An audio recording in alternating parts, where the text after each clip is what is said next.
তো হাই সবাইকে। ছোট বোনের জন্মদিন আর কিছু স্পেশাল হবে না এটা তো হতেই পারে না। তো আমরা সবাই ঠিক করেছি যে বিরিয়ানি করা হবে। তো বিরিয়ানির জন্য চালটাকে আমি ভিজিয়ে রেখে দিলাম, এখানে মাংসটাকে ম্যারিনেট করছি। ম্যারিনেটে কে দিয়েছে ডেসক্রিপশনে লিখে দেবো। তারপরে দইয়ের একটা পেস্ট বানিয়েছি, ওটাতেও কে দিয়েছি সেটা বলে দেবো ডিসক্রিপশানে। তারপরে আলু সেদ্ধ করতে বসিয়ে দিলাম, একটা সিটি দেবো তাহলেই হয়ে যাবে ব্যাস। তারপরে তেলটাকে গরম করে এখানে আমি পেঁয়াজগুলো ভাজতে লাগছি। ততক্ষণে আমি পেঁয়াজগুলো ভাজা হয়ে গেলে তো আমি পেস্টটা দিয়ে দেবো, আদা রসুন লঙ্কা টমেটো পেস্টটা। তো দেওয়া হয়ে গেলে ভালো করে কষিয়ে নেব। তেল ছেড়ে দিলে তারপরে আমরা দইয়ের যে পেস্টটা বানিয়ে রেখেছিলাম ওইটা দিয়ে দেবো। দইয়ের পেস্টটা দেওয়ার সময় গ্যাসটা একদম লো করে দেবেন, নাহলে দইটা কেমন একটা হয়ে যায়।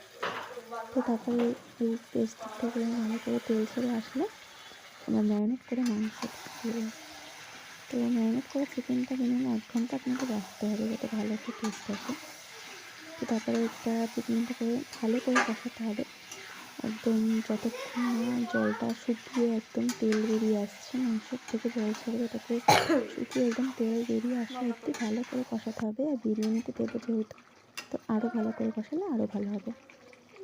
তো এখানে কষাতে লাগুক, আমাদের চিকেনটা কষতে লাগুক। তো ততক্ষণ আমরা আমাদের রাইসটাও বসিয়ে দিই, কারণ একটু লেট হয়ে গেছে।